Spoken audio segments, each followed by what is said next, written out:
नमस्कार मित्रांनो, आज आपण जाणून घेणार आहोत रायगडाच्या इतिहासातील एक अत्यंत रहस्यमय आणि गौरवशाली अध्याय, छत्रपती शिवाजी महाराजांचे भव्य 32 मन सिंहासन. हे सिंहासन नेमकं कसं होतं? राज्याभिषेकाच्या वेळी रायगडावर काय घडलं होतं आणि अखेर त्या सिंहासनाचं पुढे काय झालं? चला तर मग स्वराज्याच्या इतिहासातील त्या अद्भुत प्रवासाला सुरुवात करूया. ज्या सिंहासनाने स्वराज्याचा गौरव वाढवला, त्या 32 मन सिंहासनाच्या मागचं रहस्य आजही इतिहासाला विचार करायला भाग पाडतं.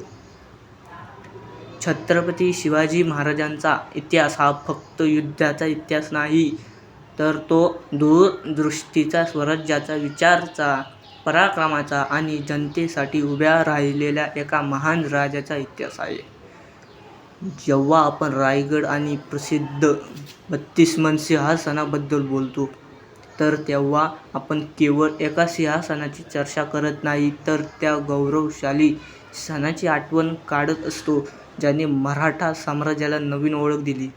कल्पना करा की पहाटेची वेळ आहे. रायगडाच्या डोंगरावर हलकं धुकं पसरलेलं आहे. सूर्याची पहिली किरणं संपूर्ण किल्ल्याला सोन्यासारखा रंग देत आहे. ढगांच्या मधोमध उभा असलेला विशाल रायगड अभिमानाने आकाशाकडे पाहत आहे. किल्ल्याच्या भिंती दूरवर पसरलेल्या आहेत. संपूर्ण वातावरणात एक वेगळीच ऊर्जा जाणवत आहे. याच रायगडावर एक तरुण योद्धा आपल्या आयुष्यातील सर्वात मोठ्या टप्प्याकडे वाटचाल करत होता. तरुण छत्रपती शिवाजी महाराज. त्यांच्या डोळ्यात फक्त राज्य जिंकण्याचं स्वप्न नव्हतं, तर त्यांचा उद्देश होता की स्वराज्य निर्माण करणं. त्या काळात भारतातील अनेक भागांमध्ये वेगवेगळ्या सत्ता होत्या.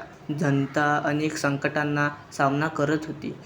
छत्रपती शिवाजी महाराजांनी अतिशय कमी वयात एक गोष्ट ओळखली होती: फक्त युद्ध जिंकून राज्य टिकत नाही, तर जनता सुरक्षित असली पाहिजे आणि प्रशासन मजबूत असले पाहिजे, न्यायव्यवस्था सक्षम असली पाहिजे. हीच विचारसरणी त्यांना इतर राजांपेक्षा वेगळं बनवत होती. काळ पुढे सरकत गेला. किल्ले जिंकले गेले, शत्रूवर विजय मिळवला गेला, मराठा नौदल उभारलं गेलं. पण अजून एक महत्त्वाचं कार्य बाकी होतं: राज्याभिषेक. रायगडाला राजधानी म्हणून विकसित करण्यात आलं. तो फक्त लष्करीदृष्ट्या मजबूत नव्हता, तर प्रशासनासाठी अत्यंत योग्य असा किल्ला होता. उंच डोंगर, कठीण चढाई, भक्कम तटबंदी रायगडाला जवळजवळ अभेद्य बनवत होती. राज्याभिषेकाची तयारी सुरू झाली. देशभरातून लोक रायगडावर येऊ लागले. सैनिक व्यवस्था सांभाळत होते, कार्य सजावट गुंतले होते. दाव्यांना ठोस पुरावे उपलब्ध नाही. कोणताही स्पष्ट दस्तऐवज नाही, कोणतीही निश्चित नोंद नाही, अंतिम सत्य सांगणारा ठोस पुरावा नाही. म्हणून इतिहास आणि लोककथा यांच्यातील फरक समजून घेणं आवश्यक आहे. 32 मन सिंहासन आज अस्तित्वात असो वा नसो, पण स्वराज्याचा तो विचार आजही करोडो हृदयात जिवंत आहे. आणि जोपर्यंत रायगड उभा आहे, तोपर्यंत छत्रपती शिवाजी महाराजांचा गौरवशाली इतिहास अमर राहील. बोला छत्रपती शिवाजी महाराज की जय. जय बाबाजी, जय शिवाजी, हर हर महादेव.